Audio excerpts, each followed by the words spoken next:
Hello guys, welcome to our channel. This video is sponsored by SBO. SBO is the one of the digital marketing platform.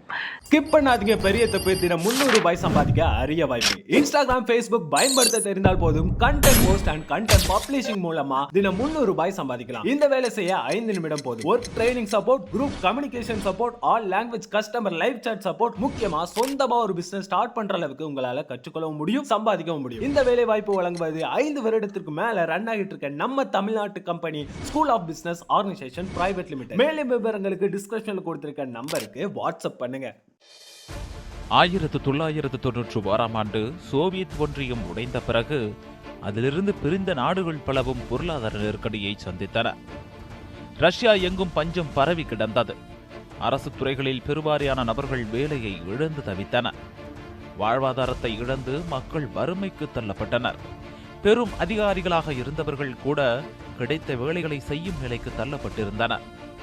அந்த கவலைக்கு மத்தியிலும் Soviet ஒன்றியத்தை மீட்டே தீருவது என்ற குருட்டு நம்பிக்கையுடன் 40 வயது நபர் ஒருவர் தன் நண்பர்களிடம் அடிக்கடி சொல்லிக் கொண்டிருந்தார். அதை கேட்ட நண்பர்கள் அந்த நபர் கனா காண்கிறார் என்றே கிண்டல் செய்தனர். ஆனால் அன்று பற்றி எரிய தொடங்கிய அந்த நபரின் கனவு பின்னாட்களில் பெரும் லட்சியமாகவே உருவெடுத்தது. உறக்கமராமல் அவரை துன்புறுத்தியது. தன் இலக்கை நோக்கிய பயணத்தில் ஒரு சில அடிகளையே அவர் எடுத்து வைத்திருந்தாலும் காத்திரமான அந்த ஒரு சில அடிகளும் மேற்குலக நாடுகளையே புரட்டி போட்டன. இப்படி மேற்குலக நாடுகளின் கண்களில் விரலை விட்டு ஆட்டும் அந்த நபர்தான் விளாடிமிர் புடின். உக்ரைன் விவகாரத்தில் அண்டை நாடுகளை கதிகலங்க வைத்துக் கொண்டிருக்கும் ரஷ்யாவின் அதிபர் உக்ரைன் மீது தாக்குதல் நடத்த உத்தரவிட்டதில் இருந்து இணைய பக்கங்களில் புதின் குறித்த தேடுதல் விஸ்வரூபம் எடுத்திருக்கிறது. யார் இந்த புதின் என்கிற கேள்வி உலக நாடுகளை ஆட்டுவிக்கிறது. புதின் யார்? அவரது கடந்த காலம் என்ன? அவர் அதிபரானது எப்படி? அண்டை நாடுகள் மீது போர் தொடுக்கும் அளவுக்கு சென்றது ஏன்? அமெரிக்காவுக்கும் புதினுக்கும் அப்படி என்ன பிரச்சனை என்பன உள்ளிட்ட பல்வேறு கேள்விகளை முன்வைத்து இன்றைய கதைகளின் கதை ஒளிபரப்பாகிறது. 2ஆம் உலகப் போர் முடிந்து சரியாக 7 ஆண்டுகள் ஆகியிருந்தது. 1952ஆம் ஆண்டு அக்டோபர் 7ஆம் தேதி விளாடிமிர் ஸ்பிரிட்டோனோவிச் புதினுக்கும் மரியா இவ்னோவ்னா ஷெலமோவாவுக்கும் 3வது மகனாக பிறந்தார் விளாடிமிர் புதின். அவரது குடும்பம் மிகவும் சாதாரண நடுத்தர குடும்பம்தான். புதின் பிறப்பதற்கு முன்பே அவரது 2 சகோதரர்களும் இறந்து விட்டிருந்தனர். அவரது தாயார் ஒரு தொழிற்சாலையில் வேலை செய்து வந்தார். தந்தை விளாடிமிர் 2ஆம் உலகப் போரின் போது சோவியத் ஒன்றியத்தின் கடற்படை பிரிவில் பணியாற்றியவர். அதன் பிறகு 1950களில் ஒரு ஆட்டோமொபைல் தொழிற்சாலையில் பணியாற்றத் தொடங்கினார். அப்போதுதான் புதின் பிறந்தார். புதினை அவரது தாயார் ஒரு கிறிஸ்தவராகவே வளர்த்தார். பள்ளி காலங்களில் புதின் திரைப்படங்களை பார்ப்பதில் அதிகம் ஆர்வம் கொண்டார். குறிப்பாக தி ஷீல்ட் அண்ட் தி ஸ்வர்ட் போன்ற சோவியத் உளவுத்துறை சார்ந்த படங்கள் அவரை கவர்ந்தன. தன்னை தானே ஒரு உளவுத்துறை அதிகாரியாக கற்பனை செய்து பார்ப்பார். அதில் உள்ளூர் அவருக்கு சிலிர்ப்பை ஏற்படுத்தும். அத்துடன் நின்றுவிடவில்லை. உண்மையாகவே ஒரு சிறந்த உளவுத்துறை அதிகாரியாய் வர வேண்டும் என விரும்பி ஜூடோ, ஜாம்பு போன்ற தற்காப்பு கலை பயிற்சி வகுப்புகளில் சேர்ந்து கொண்டார். இந்த வயதில்தான் தன் எதிர்காலம் குறித்த கருத்துக்களை அவர் வெளிப்படுத்த தொடங்கினார். புதினால் சரளமாக ஜெர்மன் மொழி பேச முடியும். அதற்கு காரணம் செயின்ட் பீட்டர்ஸ்பர்க் உயர்நிலைப் பள்ளியில் அவர் ஜெர்மன் மொழியையும் கற்றிருந்தார். 1975ஆம் ஆண்டு லெனின்கிராட் ஸ்டேட் யூனிவர்சிட்டியில் சட்டத்துறையில் பட்டம் பெற்றார் புதின். அங்குதான் அவருக்கு அனட்டோலி சோவ்சாக்குடன் பழக்கம் ஏற்பட்டது. பின்னாட்களில் சோவியத்தின் பெரும் அரசியல் தலைவர்களில் ஒருவராய் அனட்டோலி உருவெடுத்தார். கல்லூரி காலத்திலேயே கம்யூனிஸ்ட் சித்தாந்தம் புதினை ஆக்கிரமித்தது. சட்டம் படித்தால் வழக்கறிஞர் தொழில் செய்யலாம் என்ற எண்ணம் இருந்தாலும் உளவுத்துறை அதிகாரியாகும் கனவு அவரை துரத்தி கொண்டே இருந்தது. ஆகையால் சட்டக்கல்வி முடித்த கையோடு சோவியத்தின் உளவுத்துறை அமைப்பான கேஜிபியில் சேர்ந்துவிட்டார்.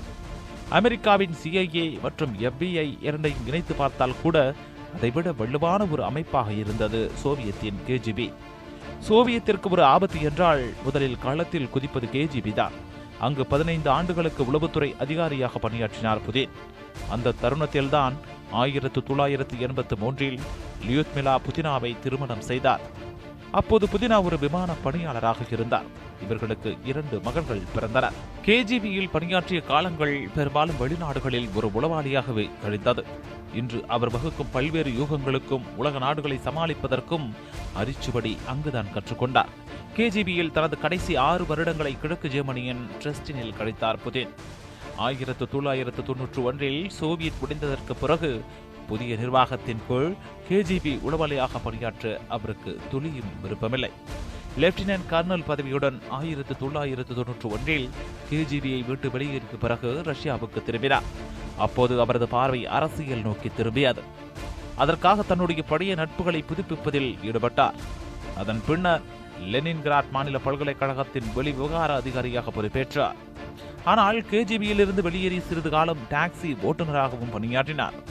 அது தன் வாழ்நாளில் மிகவும் கடினமான காலகட்டம் என்று பின்னாட்களில் அவரை ஊடகம் ஒன்றுக்கு பேட்டியளித்தார். அப்போதுதான் செயின்ட் பீட்டர்ஸ்பர்க்கின் புதிய மேயராக பதவியேற்ற புதினின் பல்கலைக்கழக பேராசிரியரான அனட்டோலி ஆச்சரியமளிக்கும் வகையில் அரசியல் அனுபவமே இல்லாத தன்னுடைய முன்னாள் மாணவரான புதினுக்கு அரசியல் ரீதியாக பதவி அளித்தார். அவரது முயற்சியால் மேயர் அலுவலக வெளியுறவு அமைச்சகத்தின் தலைவராக விளாடிமிர் புதின் பணியமர்த்தப்பட்டார். புதின் மேற்கொண்ட சிறப்பான பணி காரணமாக லெனின்கிராட் பகுதியில் துணை மேயராக வாய்ப்பு கிடைத்தது. ஆனால் மோசடி வேலையில் ஈடுபட்டதாக புகார் எழுந்ததால் விசாரணை வளையத்துக்குள் சிக்கினார் புதின். புதினை நீக்க வேண்டும் என்று கமிஷன் பரிந்துரைத்தாலும் 1996 வரை வெளியுறவு அமைச்சக குழுவின் தலைவராகவே தொடர்ந்தார். இந்த நிலையில்தான் சோப்சாக்கின் தோல்வியால் பதவியை ராஜினாமா செய்துவிட்டு மாஸ்கோவிற்கு பயணம் மேற்கொண்டார். அப்போதுதான் அதிபர் போரிஸ் எல்சின் பார்வைக்குள் வந்தார் புதின். சோவியத் உடைந்த பிறகு ரஷ்யா சந்தித்த சிக்கல்கள் எண்ணற்றவை. அப்போது அதிபராக இருந்த எல்சின் நாடுபடும் பாட்டை அவ்வளவாக பொருட்படுத்தவில்லை. காரணம், அவர் தனது ஆட்சியை நிலைநிறுத்துவதற்கு மட்டுமே கண்ணும் கருத்துவாக செயல்பட்டார். இந்த நிலையில்தான் அரசுக்கு அளித்த புத்திசாலித்தனமான யோசனைகள் காரணமாக அதிகார படிக்கட்டுகளில் வேகமெடுத்து ஏற தொடங்கினார் புதின். ஒரு நாட்டின் அதிபர் எப்படியெல்லாம் செயல்படுகிறார் என்பதை அவரது அருகிலிருந்தே கற்றுக்கொண்டார். அடுத்தடுத்த ஆண்டுகளில் மெல்ல மெல்ல உயரத் தொடங்கியது புதினின் வாழ்க்கை. அது KGBயின் மற்றொரு அங்கமாக திகழ்ந்த பெடரல் செக்யூரிட்டி சர்வீஸுக்கு அவரை தலைவராக உயர்த்தியது. அத்துடன் பாதுகாப்பு கவுன்சிலின் செயலாளராகவும் புதினை நியமித்தார் எல்சின். என்னதான் புதின் வாழ்க்கை தரம் உயர எல்சின் உதவினாலும் நாட்டு மக்களின் சூழல் அப்படியே தான் இருந்தது. பொது மேடைகளில் குடித்துவிட்டு எதையாவது உளறி கொட்டிக் கொண்டிருந்தார். இது ரஷ்ய மக்களுக்கு பெரும் ஆத்திரத்தை மூட்டியது. அதுவே எல்சின் அதிபர் பதவிக்கு முற்றுப்புள்ளி வைத்தது. 1999 ரஷ்ய அதிபர் எல்சின் நம்பிக்கைக்குரிய மனிதராக வலம் வந்த புதின் அதே ஆண்டில் துணை பிரதமராகி அசுர வளர்ச்சி கண்டார். அந்த ஆண்டு டிசம்பர் 31 தனது பதவியை ராஜினாமா செய்த அதிபர் எல்சின் அதற்கு முன்னதாக முக்கிய அரசியல் தலைவர்களின் பரிந்துரையால் எதிர்பார்க்காத வகையில் நாட்டின் செயல் அதிபராக புதினை நியமித்தார். அதிபராக பொறுப்பேற்ற பிறகு புதின் சந்தித்த முதல் சவால் செசன்யா பிரச்சனை. தனிநாடு கோரிக்கையில் உறுதியாக இருந்த செசன்யா பல போராட்ட குழுக்கள் மூலம் ரஷ்யாவுக்கு அச்சுறுத்தல் விடுத்து வந்தது. ரஷ்ய ராணுவத்திற்கும் செசன்யா குடியரசின் கிளர்ச்சியாளர்களுக்கும் இடையே போர் வெடித்தது. செயல் அதிபராக இருந்த புதினின் சாமர்த்தியமான ராணுவ நடவடிக்கையால் அந்த போர் சீக்கிரமே முடிவுக்கு கொண்டு வரப்பட்டது. இதனால் ரஷ்யா எங்கும் புதின் புகழ் ஓங்க தொடங்கியது. சட்ட ஒழுங்கு பிரச்சனையை கையாண்டது, செசன்யா போரை முடிவுக்கு கொண்டு வந்தது என பல்வேறு நிகழ்வுகள் அவரை மக்களிடம் கொண்டு சேர்த்தன. இதன் எதிரொலியாக 2000ஆவது ஆண்டு அதிபர் தேர்தலில் 53% வாக்குகள் பெற்று அதிபராக அரியணை ஏறினார் புதின். ஆனால் அவருக்கு எண்ணற்ற சவால்கள் காத்திருந்தன. 2000ஆவது ஆண்டு குஸ்க் நீர்மூழ்கி கப்பல் பேரழிவை தவறாக கையாண்டதாக சவாலை எதிர்கொண்டார். தான் பதவியேற்றது முதல் ஆண்டுதோறும் பிரம்மாண்டமான பத்திரிகையாளர் சந்திப்பை நடத்த ஆரம்பித்தார். 1500க்கும் மேற்பட்ட செய்தியாளர்கள் பங்கேற்கும் இந்த நிகழ்ச்சிக்காக உலகம் முழுவதும் இருந்து செய்தியாளர்கள் கூடுவது வழக்கம். தனக்கு எதிராக வீசப்படும் அத்தனை பந்துகளையுமே தனது பேச்சாற்றல் மூலம் சிக்ஸர் விளாசுவார். ஒரு முறை 5 மணி நேரம் வரை சளைக்காமல் பதிலளித்தது ரஷ்ய மக்களுக்கு ஆச்சரியத்தை ஏற்படுத்தியது. பொறுப்பற்ற எலிட்சனை விட புதின் மேல் என்று ரஷ்ய மக்கள் உணர ஆரம்பித்தனர். ரஷ்யாவின் வளர்ச்சி மீதிருந்த அக்கறை அந்நாட்டு மக்களிடையே வரவேற்பை பெற்றது. ரஷ்யாவின் டாப் 10 தொழில் நிறுவனங்களில் அதிகப்படியான பங்குகளை அரசு சார்பில் முதலீடு செய்த புதின் 2005 ரஷ்யாவின் சாதனைகளை சர்வதேச அரங்கிற்கு எடுத்துச் செல்ல ரஷ்யன் டுடே எனும் தொலைக்காட்சியை தொடங்கினார். ரஷ்யாவில் 36.5% இருந்த பணவீக்கத்தை 6.5% குறைத்தது. தனிநபர் வருமானத்தை உயர்த்தியது, கடன் அளவை கட்டுப்படுத்தியது, உள்நாட்டு உற்பத்தியை அதிகரித்தது என புதின் சாதனைகள் அடுத்தடுத்த ஆண்டுகளில் பத்திரிகைகளின் தலைப்புச் செய்திகளாக மாறின. ஆனால் அப்போதும் செசன்யா விவகாரம் புதினுக்கு குடைச்சலை கொடுத்தது. 2004 ஆண்டு செப்டம்பரில் செசன்யாவிற்கு பக்கத்தில் உள்ள வெஸ்லான் என்ற இடத்தில் இருந்த பள்ளிக்கூடத்திற்குள் செசன்யாவின் போராட்ட குழு நுழைந்தது. பள்ளி குழந்தைகள், ஆசிரியர்கள், பெற்றோர்கள் என்று சுமார் 1100 பேர் பணைய கைதிகளாக பிடித்து வைக்கப்பட்டனர். போரை நிறுத்த வேண்டும் என்று ரஷ்ய படைகளை திரும்ப பெற வேண்டும் என்பதுதான் அவர்களது கோரிக்கை. 3ஆம் நாள் ரஷ்ய படைகள் பள்ளியை நோக்கி தாக்க ஆரம்பித்தன. இதில் 156 அப்பாவி குழந்தைகள் உட்பட 335 பேர் கொல்லப்பட்டனர். போராட்டக் குழு வீழ்த்தப்பட்டது. ஆனால் இது புதினின் அதிபர் வரலாற்றில் அழிக்க முடியாத கரும்புள்ளியாக அமைந்துவிட்டது. மக்கள் மத்தியில் தனக்கு ஏற்பட்ட அவப்பெயரை களைய நினைத்த புதின் செசன்யாவுக்கு ஆதரவாக செயல்படுவது போன்று காட்டிக்கொண்டு தனக்கு ஆதரவான அரசாங்கத்தை செசன்யாவில் நிறுவினார். இதன் மூலம் போராட்டம் ஒருபடியாக முடிவுக்கு வந்தது. தன்னுடைய சாதுரியத்தை பயன்படுத்தி தனக்கு ஆதரவான பொம்மை அரசாங்கத்தை நிறுவினார் விளாடிமிர் புதின். அதிபராக பொறுப்பேற்ற 4 ஆண்டுகளில் முன்னாள் அதிபர் எலிட்சனை விட திறம்பட செயல்பட்ட புதின் 2004 ஆண்டு அதிபர் தேர்தலிலும் போட்டியிட்டு வெற்றி கண்டார். 2005 ஆண்டு முதல் முறையாக இஸ்ரேல் பிரதமர் ஏரியல் ஷரோனுடன் பேச்சுவார்த்தைக்காக இஸ்ரேல் சென்றார். அதுவரை எந்த ஒரு ரஷ்ய தலைவரும் இஸ்ரேலுக்கு சென்றிருக்கவில்லை. இது ஒரு வரலாற்று நிகழ்வாகவே பார்க்கப்பட்டது. தொடர்ந்து 8 ஆண்டுகள் ரஷ்ய அதிபராக வலம் வந்த புதினுக்கு 3வது முறையாக அதிபராவதில் சிக்கல் ஏற்பட்டது. புதின் தனது 2வது ஆட்சி காலத்தில் ரஷ்ய பொருளாதாரத்தை மேம்படுத்துவதில் அதிக கவனம் செலுத்தினார். சோவியத் ஒன்றியம் கலைக்கப்பட்டதிலிருந்து ரஷ்யாவின் செல்வத்தை கட்டுப்படுத்தி வந்த ரஷ்ய வணிக குழுக்களுடன் பேரம் பேசினார். அரசாங்கத்திற்கு ஆதரவும் ஒத்துழைப்பும் அளிப்பதன் மூலம் வணிக குழுக்கள் தங்கள் அதிகாரத்தை தக்க வைத்துக் கொள்ளலாம் என்றார். அதன் மூலம் பணமும் அதிகாரமும் ஆதரவும் கொண்ட அதிபராக வலம் வந்தார். ரஷ்யாவை பொறுத்தவரை கச்சா எண்ணெய், எரிவாயு ஆகியவை 52% ஏற்றுமதியை கொண்டிருக்கின்றன. மேலும் இரும்பு, விலை உயர்ந்த உலோகங்கள், இயந்திரங்கள், கன்னிகள் ஆகியவையும் அதிக அளவில் ஏற்றுமதி செய்யப்படுகின்றன. இவைதான் புதின் அரசின் பிரதான ஏற்றுமதி இடத்தை பிடித்தன. ரேடியோ ஃப்ரீ யூரோப் அறிக்கையின்படி புதின் ஆட்சியில் இருந்த காலத்தில் வணிக நிறுவனர்கள் எண்ணிக்கை வெகுவாக அதிகரித்தது என்று கூறியது. இப்படி பொருளாதார ரீதியாக புதின் குறித்து பாசிட்டிவ் கருத்துகள் வெளிவந்த நேரத்தில் மனித உரிமை ஆர்வலரும் பத்திரிகையாளருமான அண்ணா சுட்டுக் கொல்லப்பட்டது சலசலப்பை உண்டாக்கியது. புதின் அரசு நிர்வாகத்தின் முறைகேடு, செசன்யா தாக்குதலின் போது ராணுவம் நிகழ்த்திய அத்துமீறல் குறித்தெல்லாம் அண்ணா கேள்வி எழுப்பியதால் சுட்டுக் கொல்லப்பட்டார் என குற்றச்சாட்டு எழுந்தது. புதினுக்கு இது பெரும் நெருக்கடியை உண்டாக்கியது. அதே ஆண்டு முன்னாள் KGB உளவு அதிகாரியான அலெக்சாண்டர் KGBயை வைத்துக் கொண்டு ரஷ்யா செய்த அட்டூழியங்களை வெளிச்சத்திற்கு கொண்டு வந்தார். இந்த விவகாரம் சர்வதேச அரங்கில் விஸ்வரூபம் எடுத்தது. உடனே அலெக்சாண்டர் மூச்சுவிட கூட இடம் கொடுக்கவில்லை. பொலேனியம் எனப்படும் மோசமான விஷவாயு செலுத்தி மர்ம நபர்களால் கொல்லப்பட்டார் அலெக்சாண்டர். உலகப் போர் காலத்தில் கூட நடக்காத ஒரு கொடூரம் ரஷ்யாவால் நிகழ்த்தப்பட்டிருப்பதாக உலக தலைவர்கள் கண்டனம் தெரிவித்தனர். இதன் பின்னணியிலும் புதின் இருந்ததாகவே குற்றச்சாட்டு எழுந்தது. ஆனால் இதற்கு அடுத்த ஆண்டு நடந்த உள்ளாட்சி தேர்தலில் புதின் ஆதரவு கட்சி வெற்றி பெற்றது. ஐரோப்பா பாதுகாப்பு மற்றும் ஒத்துழைப்புக்கான அமைப்பு மற்றும் ஐரோப்பிய ஒன்றியம் ஆகியவை இந்த தேர்தல் நியாயமற்றது என கூறின. மேலும் விசாரணை நடத்தவும் வலியுறுத்தின.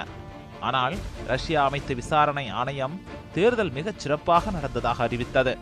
இந்த நிலையில்தான் 3வது முறையும் அதிபராவதற்கு புதின் திட்டமிட்டார். ரஷ்ய அரசியல் அமைப்பின்படி தொடர்ந்து 2 முறைக்கு மேல் அதிபர் பதவியில் யாரும் நீடிக்க முடியாது. 2 முறை ரஷ்யாவின் அதிபராக இருந்துவிட்ட புதின் இந்த சிக்கலை சமாளிக்க தனது நெருங்கிய நண்பரான மெத்வடேவுக்கு அதிபர் பதவியை வழங்கிவிட்டு ரஷ்யாவின் பிரதமராக பொறுப்பேற்றார். மெத்வடேவை அதிபர் ஆக்கியதற்கு பின்னாலும் ஒரு காரணம் இருந்தது.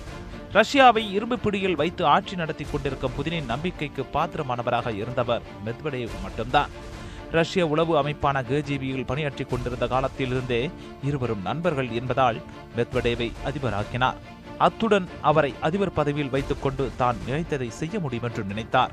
மாஸ்கோவில் நடந்த கூட்டத்தில் புதின் மீண்டும் அதிபர் பதவிக்கு போட்டியிட வேண்டும் என்று மெத்வடேவ் கேட்டுக்கொண்டார். அதனை ஏற்ற புதின் 2012இல் 64% வாக்குகளுடன் 3வது முறையாக அதிபராக அரியணை ஏறினார். தான் அதிபரானதால் உடனே தனது நண்பரான முன்னாள் அதிபர் மெத்வடேவை பிரதமராக்கினார். சூட்டோடு சூடாக உள்நாட்டு மற்றும் வெளியுறவு கொள்கையில் மாற்றங்கள் செய்யப்பட்டன. குறிப்பாக 2012 டிசம்பரில் அமெரிக்கர்கள் ரஷ்ய குழந்தைகளை தத்தெடுப்பதை தடை செய்யும் சட்டத்தில் புதின் கையெழுத்திட்டார். இது அமெரிக்க எதிர்ப்பை பகிரங்கமாக அறிவித்தது. அந்த ஆண்டே தன்னுடைய படைகளை கிரீமியாவிற்கு அனுப்பி அப்பகுதியை ரஷ்யாவுடன் இணைப்பதாகவும் அறிவித்தார். இதனைத் தொடர்ந்து 2014இல் அதிகாரப்பூர்வமாக கிரீமியா ரஷ்யாவுடன் இணைந்தது. அதற்கடுத்த ஆண்டு விக்கிலீக்ஸ் இணையதளத்தில் தேசிய பாதுகாப்பு ஏஜென்சியின் ஒப்பந்தக்காரராக சேகரித்த ரகசிய தகவல்களை கசிவிட்டதற்காக அமெரிக்காவால் தேடப்பட்ட எட்வர்டு ஸ்னோடனுக்கு அடைக்கலம் அளித்ததன் மூலம் புதின் மீண்டும் அமெரிக்காவுடனான உறவில் விரிசலை ஏற்படுத்தினார். புதினை சந்திக்க திட்டமிட்டிருந்த அமெரிக்க அதிபர் ஒபாமா அந்த சந்திப்பையே ரத்து செய்தார். இதற்கிடையே ரஷ்யா அரசியலமைப்பு சட்டத்தில் பல்வேறு மாற்றங்களும் கொண்டு வரப்பட்டன. அதன்படி 4 ஆண்டுகளாக இருந்த அதிபரின் பதவிக்காலம் 6 ஆண்டுகளாக அதிகரிக்கப்பட்டது. நேட்டோ அமைப்பின் ஏவுகணைகளை தவிடுபடியாக்கும் வகையில் ரஷ்ய ராணுவத்தின் அணு ஆயுத ஏவுகணைகள் தயாராக உள்ளன என்று 2018 தேர்தலுக்கு முன்பு புடின் உரையாற்றினார். புதினின் இந்த பேச்சுகள் ஐரோப்பிய நாடுகளிடையே அதிர்ச்சியை ஏற்படுத்தினாலும் ரஷ்ய வாக்காளர்களிடையே தேசபக்தியை அதிகரித்தது. இதனை பயன்படுத்தி அந்த ஆண்டு தேர்தலில் வாக்குகளை அறுவடை செய்தார். 76% அதிகமான வாக்குகளை பெற்று 4வது முறையாகவும் அதிபராக தேர்வானார் புதின். பதவியேற்ற சிறிது நேரத்திலேயே 2024 வரை தேர்தல் நடத்தப்படாது என்று அறிவித்தார். பிற நாடுகளுக்கு இது அதிர்ச்சி அளித்தாலும் ரஷ்யர்கள் இதனை ஆரவாரத்துடனேயே வரவேற்றனர். 2016 அமெரிக்க அதிபர் தேர்தலில் ரஷ்யாவின் தலையீடு இருப்பதாக பேசப்பட்ட நிலையில் 2018 பின்லாந்தில் உள்ள ஹெல்சின்கியில் அமெரிக்க அதிபர் ட்ரம்ப் ரஷ்ய அதிபரை சந்திக்கிறார் என்றதும் உலகமே வியந்து பார்த்தது. 2017 வெளியான அமெரிக்க உளவுத்துறையின் அறிக்கையில் அமெரிக்க மக்கள் மத்தியில் ஹிலாரி கிளின்டனின் புகழுக்கு பங்கம் விளைவிக்கும் வகையில் ஊடகங்கள் செயல்பட ரஷ்ய அதிபர் புதின் உத்தரவிட்டதாகவும் அதன் மூலம் டொனால்ட் ட்ரம்ப் தேர்தலில் வெற்றி பெற வாய்ப்பு அதிகரித்ததாகவும் கூறப்பட்டது. இந்த நிலையில்தான் இருவரும் சந்தித்துக் கொண்டனர். ஆனால் சிரியா உள்நாட்டு போர், அதன் மூலம் இஸ்ரேலுக்கு ஏற்படும் அச்சுறுத்தல், கிரீமியாவை ரஷ்யாவுடன் இணைத்தல் மற்றும் ஸ்டாட் அணு ஆயுத குறைப்பு ஒப்பந்தத்தின் நீட்டிப்பு ஆகியவற்றை பற்றி விவாதித்ததாகவே இருவரும் செய்தியாளர்களுக்கு தெரிவித்தனர். காஷ்மீர் விவகாரத்தில் இந்தியா பாகிஸ்தான் மோதிக்கொள்வதைப் போன்றே உக்ரைனும் ரஷ்யாவும் கிரீமியா விவகாரத்தில் மோதிக்கொண்டன. இதில் உக்ரைனுக்கு ஆதரவாக அமெரிக்காவும் ஐரோப்பிய நாடுகளும் வரிசை கட்டின. அமெரிக்காவின் மிகப்பெரிய திட்டங்களுள் ஒன்று உக்ரைனை தனது கட்டுப்பாட்டுக்குள் கொண்டு வருவது. மத்திய கிழக்கு ஆசியாவில் ரஷ்யா வல்லரசாக மேலோங்குவதை தடுத்து நிறுத்த அமெரிக்காவுக்கு உக்ரைன் எனும் துருப்புச் சீட்டு மிக மிக அவசியமாக இருக்கிறது. ஐரோப்பிய யூனியன் நாடுகள் தமது எரிசக்தி தேவைக்கு ரஷ்யாவை சார்ந்திருப்பதை முடிவுக்கு கொண்டு வருவதற்கு உக்ரைனை கைக்குள் போட்டால்தான் முடியும். இப்படியான பரபரப்பான சூழலில்தான் 2014 ஆண்டு உக்ரைனில் போர் மேகங்கள் சூழ்ந்தன. உக்ரைனிடமிருந்து ரஷ்யாவை பாதுகாக்க அணு ஆயுத போருக்கு தயாராக இருப்பதாக புதின் அறிவிக்க ரஷ்யா மீது அமெரிக்கா பொருளாதார தடை விதித்தது. 2020 ஆண்டின் தொடக்கத்தில் ஜனநாயக சீர்திருத்தம் என்ற பெயரில் ரஷ்ய அரசியலமைப்பு சட்டத்தில் பல்வேறு மாற்றங்களை கொண்டு வந்தார் புதின். பிரதமரை தேர்ந்தெடுக்கும் அதிகாரம் இனி அதிபருக்கு பதிலாக நாடாளுமன்றத்துக்கு மாற்றப்பட்டன. அதிபருக்கு ஆலோசனை கூறும் அமைப்பான மாகாண கவுன்சிலுக்கு கூடுதல் அதிகாரங்கள் வழங்கப்பட்டன. இந்த சீர்திருத்தங்களோடு இல்லாமல் தனது நெருக்கத்திற்குரிய அரசியல் நண்பரான மெத்வடேவை பிரதமர் பதவியிலிருந்து நீக்கினார். அத்துடன் 2036 வரை அதிபர் பதவியில் நீடிப்பதற்கான வாய்ப்பும் கலந்திருக்கிறது. இதற்கு பெரும்பான்மையான மக்கள் ஆதரவும் தெரிவித்திருக்கின்றனர். ரஷ்யாவை முழுக்க தனது கட்டுப்பாட்டிற்குள் வைத்துக் கொள்வதற்கான நடவடிக்கைகளை கட்டவிழ்த்து விட்டார் புதின். யாரும் தன்னை போல் அதிகாரம் கொண்டவர்களாக உருவெடுத்துவிடக் கூடாது என்பதில் தீர்க்கமாக செயல்படுகிறார். ஆகையால் தான் செசன்யா, கிரீமியா, உக்ரைன் போன்ற நாடுகளை தன் கட்டுப்பாட்டுக்குள்ளேயே வைத்திருக்க முயல்கிறார். இந்த நாடுகள் எல்லாம் சுதந்திரமாக செயல்பட ஆரம்பித்துவிட்டால் அது ரஷ்யாவுக்கே ஆபத்தாக முடியும் என எண்ணுகிறார். கம்யூனிசத்தை கையில் எடுத்து பயணிக்க ஆரம்பித்தவர் நாகரிகத்தின் மைய நீரோட்டத்திலிருந்து விலகி கம்யூனிசம் வெகு தொலைவில் இருக்கிறது என்று விமர்சிப்பதில் இருந்தே அவரது பார்வை எத்தனை மாறுபட்டு இருக்கிறது என்பதை நம்மால் புரிந்து கொள்ள முடியும்.